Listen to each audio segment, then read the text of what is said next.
Sama kalau saya ceramah, Pak. Saya sering diprotes itu di media sosial.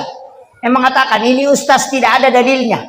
Ini ustaz selalu bilang kata ulama, bukan kembali ke Nabi. Saya bilang, saya tidak berani mengatakan menurut saya. Karena saya bukan kapasitas mujtahid. Imam Bukhari saja yang meriwayatkan ribuan hadis tidak berani berfatwa.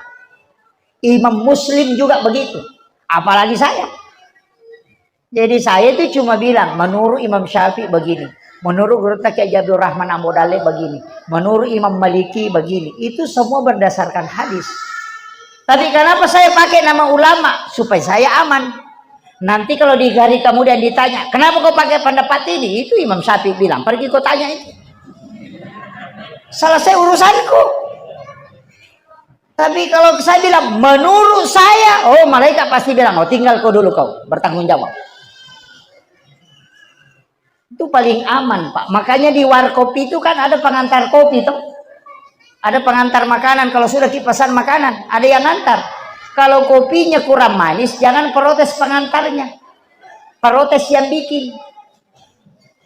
Jadi kalau saya ceramah tidak sesuai, nanti kalau saya ceramah, nanti isi ceramah saya diprotes dari kemudian. Sub, kenapa kau bilang begini? Saya bilang itu Imam Malik yang bilang.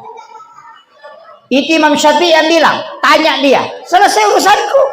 Nanti jamaah ini yang saya sudah sampaikan ceramah, kenapa begini amalanmu? Itu Ustaz Yusuf yang bilang, tanya dia. Makanya dari situlah orang bisa masuk surga dengan syafaat ulama.